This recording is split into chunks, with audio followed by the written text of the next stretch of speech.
S&C training for Brazilian Jiu-Jitsu lower body. First off, the goal of our resistance training should always be to prevent injury, improve performance, and feel good. So, we should not be picking exercises that exacerbate the typical body shapes and compensations created by BJJ.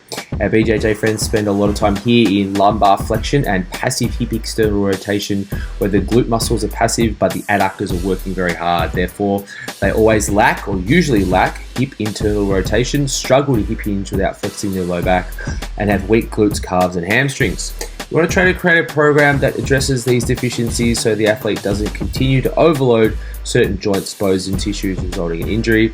In this case, probably the low back, groin, and knees. Here are some exercise selection tips that will help us distribute load more evenly through the body. For our deadlifts or hinges, I would definitely start with a kickstand hinge. This is the easiest position to open up some hip internal rotation and create some length through the back of the hip. The kickstand makes it easier for us to push down into the ground and get the calf involved, which helps teach the body to push with the hips and not pull with the back. When we're ready to add more load, I would go with an RDL. This again allows us to create more active length through the glutes, and going from the top down makes it easier to feel if we are flexing the low back.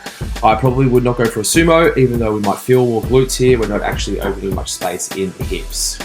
Double leg squat, I would go for an anterior loaded squat over a back squat. Anterior loaded squats means we are promoting thoracic extension and limiting loading into a rounded upper back. Don't start with an excessively wide stance or toes really pointed out, as again you won't open up much space in the hips.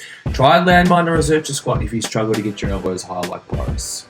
Additional mobility drills, I would be doing a 19-90 knee roll to open up some hip IR, a wall hinge to create some length through the glute and hamstrings, and I like to partner this box step up lunge stretch with prone hip extension to remove tightness from the front of the hip and promote usage to the glute through hip extension. I would stay away from anything where you are flexing your low back and passively externally rotating your hip at the same time. Strength accessories, I'd be going for some inside hamstring drills like the short and long lever hamstring bridge, some basic straight leg and bent knee calf raises, and a foam roller bridge, which allows us to really push down using the calf and the hamstring together. And finally, some side lying abduction, allowing us to build some strength through the lateral glute.